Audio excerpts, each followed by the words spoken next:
Hey, Vice here. So EA has a patch coming tomorrow. As you see, November 19th. They released the notes a day early now, which I kind of like and enjoy seeing what's going to happen and then the next day seeing it. Much better to like anticipate what's going on. But overall, I really like the theme that they're going for. Like, I think franchise, just overall, after reading through it all and breaking it down in my brain before we break it down on screen, I think they did a pretty good job here. Obviously, they didn't fix everything. They didn't fix nearly everything that we have wrong with the game, but I really like the vibes they're bringing in for Thanksgiving. They did a lot of work on franchise stuff and some of the things the franchise community have seen complain about. Now, don't get me wrong, it's not all fixed. I've seen, various complaints between Travis, Hunter, stat tracking, and much more in the product, but we got a couple patches left. We generally get one a month, so we get like a December, a January, and that's really kind of like the last big patch for the year, unless there's something major. Then we get like minor title updates, I think,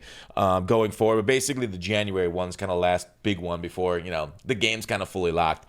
So got a couple left, but for right now, they did knock out a lot of the biggest stuff. Now, in this area is like what they did for the product, right? Between like All-Madden, they added a legacy game, the historic All-Madden teams.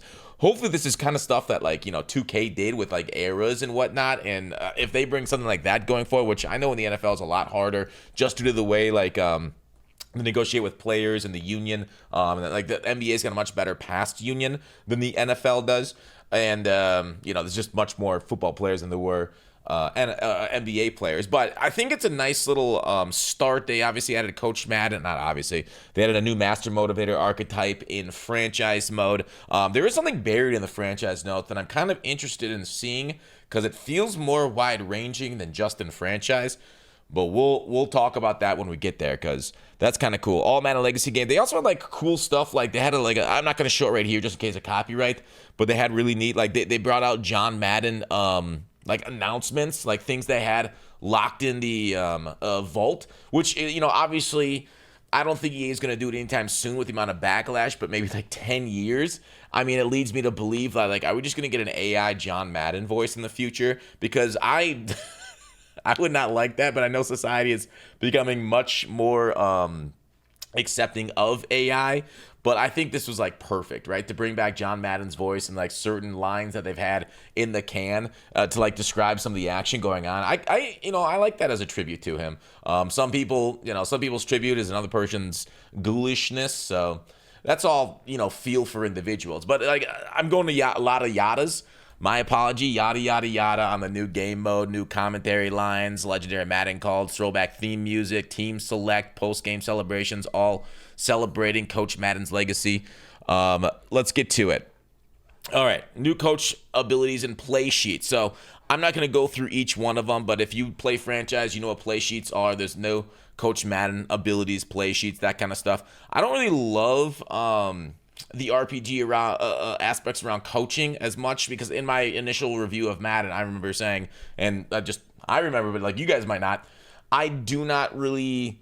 I think the biggest problem with franchise mode has always been it gets too easy later on, and then like now if you can stack abilities, it gets like ridiculously easy. But I think for like maybe content creators, that's nice because you can build up like a bad team like the Jets, and then it progressively gets easier, and then eventually you win the Super Bowl. But I think as somebody that like used to play 30 years of franchise modes, after like a few years, I was like, oh, this year there wasn't it didn't get much harder further along. So with that said, them adding a lot of things that makes it easier later on, it was like against what I think was needed. They changed on the X factors. They made Puka, Baker, Taylor, Prescott, and X factor. Where do you think people would place Dak Prescott in like the top 10 QB conversation right now? Will they put him above Hurts? Man, Dallas versus Philadelphia. We're lucky those cities are so separated, or else they would be at war over the QB rankings. JSN, Gibbs, all well deserved. New superstars, some went up in that. I think some like the ones that lost X factors. I don't know, Kyle Hamilton. That seems strange. He's still playing well. And then another one I thought that was weird was Olave. I don't feel like he should have gone down from superstar, but that's my own opinion. You guys can differ.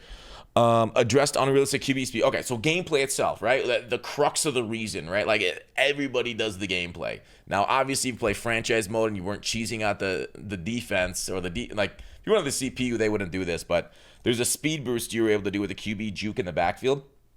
So that was degenerative. That would, like, you would play at like 150 speed while the rest of the defense was like at 50. It was insane how powerful that was, escaping out the pocket. They also improved defender pursuit to make a better angle against that QB juke. They fixed an issue he can't audible during an auto motion. Genty now goes back to his horror movie stance.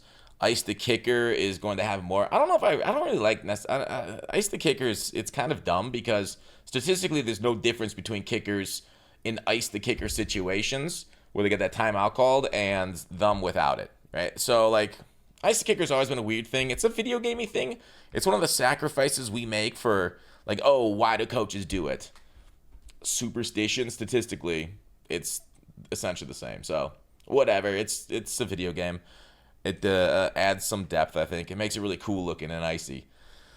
Change the route. Okay, so they changed, like, the backbone of a lot of people's schemes here, which is good, dude. They should get rid of the exploits. Now, have they done enough? We'll talk about that in a second. Fix an issue with changing wear and tear subs. So franchise stuff a lot of times. Address an issue with blitzing off-ball linebacker mugging the A-gap. Well, I guess that was actually in real. But, like, wear and tear doesn't happen in MUT, so you don't really see it. You don't really need to make these changing subs play call menu. The only reason I use the wear and tear sub menu is to allow my user a running start on run plays. Like, I bring it up, and that way I can, like, hold it down. They've nursed this every single time we found a way of doing it, because that's how, like, to stop the run in this game is very difficult. You need to shoot gaps, and now with the ability to change the gap that you can get shot by the offense, right, depending on who they ignore, who they double, that kind of stuff, it's become really hard to stop the run at times. So, you know, you got to find every advantage you can on defense. It's such an offensive game. Address an issue with blitzing off-ball linebacker mugging the double A gap with a user sometimes result in a DT coming free against double team block. That's good. I mean, that was one of the ways of stopping shotgun runs, right? You saw that quite often.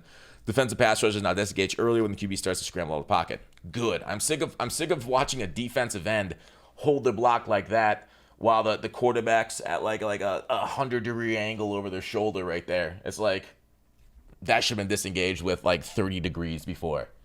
Okay? It's like Celsius versus Fahrenheit. One is 0, one is 0 at 32 different degrees. I don't get it. AI play. Okay, so this is like Mills, right? He's been complaining about the AI play calling for a long time, and especially the way ball carriers run. And movement system is a new bugaboo too, but that's been a bugaboo for everybody for a few years. They rely on the most effective run types. I wish people would teach Arthur Smith this with their offensive line and how much better they are at power running. Reducing unnecessary skill moves by ball carriers. Yep, north-south running behind line of scrimmage makes sense. I mean, they got too much into the Le'Veon Bell era back in the day, right? Where like hesitate, then juke, then go to the other hole. But most runners are plow right ahead. That's what you're taught. Improved AI quarterbacks taking unnecessary sacks. Man, it's Christmas season. Don't be taking those sacks. Santa's needs them. That's a lot of toys. All right, I'll shut up. Better consideration throwing the ball away when receivers are covered. QB decision making when the game clock is low. Did I say clock? Don't run that back. This update feature. Let's take some water.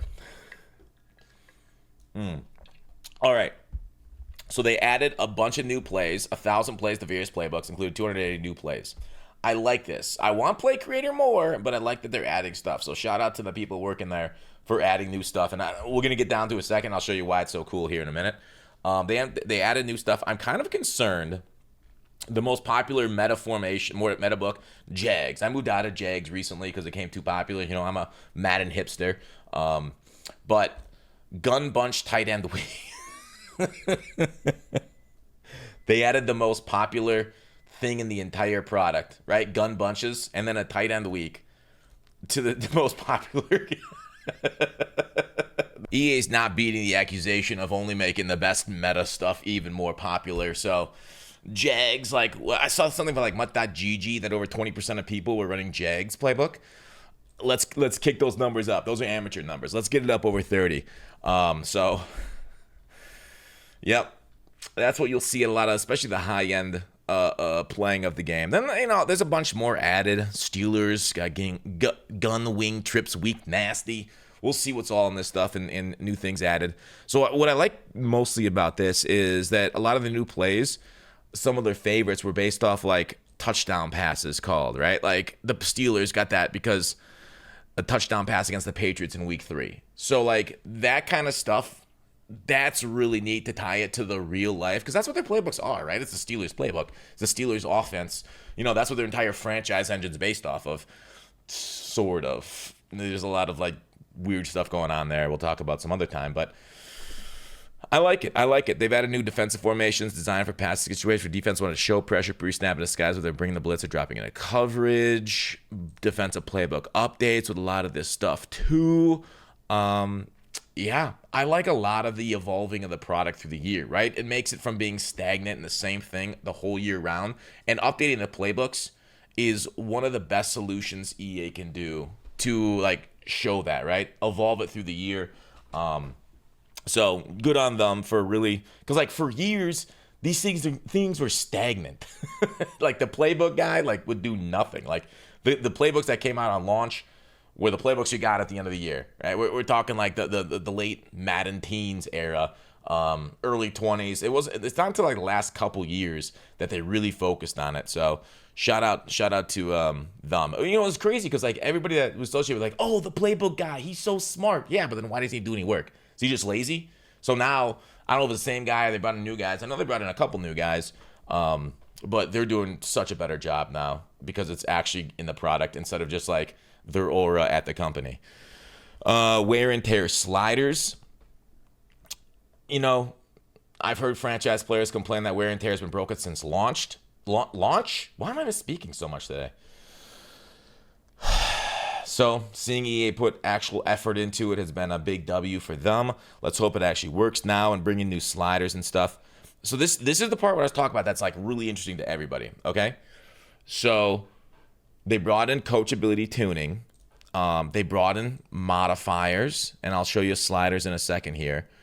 The thing that I thought was kind of fascinating was where they said, where was it in here? I remember reading it. Upgrade, downgrade, play sheets. Maybe it was up a little bit. Yeah, it was in this section. They talked about, in addition to increase the power of gameplay abilities, we just the amount of attributes are increased when using an attribute ability.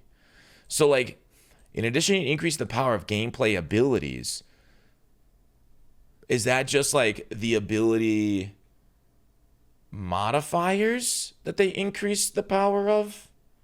Or is that like, did they actually increase the gameplay abilities stock? So like, I think it's a little like, I'm a kind of confused a little bit when I first read it. Read it 3 times already. We took a pass on all abilities, tuning several of the modifiers used by gameplay coach abilities within franchise mode. The increase in ability power was designed to make choices feel meaningful and impactful. Like, it's just coach ability. Okay, I think it's just coach abilities. And I guess when I initially read this, I like just saw power of gameplay abilities. And I misconstrued it as actual abilities and not just like the coach abilities influencing game day attributes.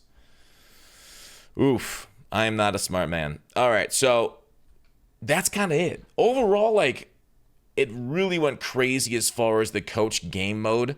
That's really neat to, like, honor Madden. Gameplay got the worst thing about it taken out, the QB juke. We got new plays. We'll see how it plays afterwards. Obviously, based off that and like everything I had in my Madden gameplay changes needed video, they didn't really get everything. A lot of this stuff, to be fair, like go back to the more arcade movement, is something you can't do in like a mid-season patch. You wouldn't even want to. But like they didn't really touch corner routes, dominating outside leverage zones, and obviously they could make some like behind the scenes tuning where they don't really mention in the patch notes. Maybe it slips in there. Maybe, sometimes if you change something way over here, something here gets, downstream cluttered. Coding is kind of strange. It's a mystery. It's a black box to me. user INT interceptions. User just so bad. Zones are bad. Defense is bad. Run shedding is bad. Defensive tackles getting moved like crazy. Every single play is bad. Reactions. They did say they fixed pursuit, and maybe that helps out the run game without a doubt. But there's a lot that goes into it. So I'm glad that they're working a little bit on balancing it. But there's obviously a lot more they can do. Yeah, this got hit, thankfully. Yeah. Moving a player. I don't know why defensive players get reset after I move them. That should go away. Cross-manning should be back in the product. So there's definitely things that I want to say need to happen. But, yeah, route commit or shading. I don't know why those things don't really make that much of a difference anymore. But anyways, that's it. Hopefully you guys enjoyed the breakdown of the patch. We'll all play it tomorrow.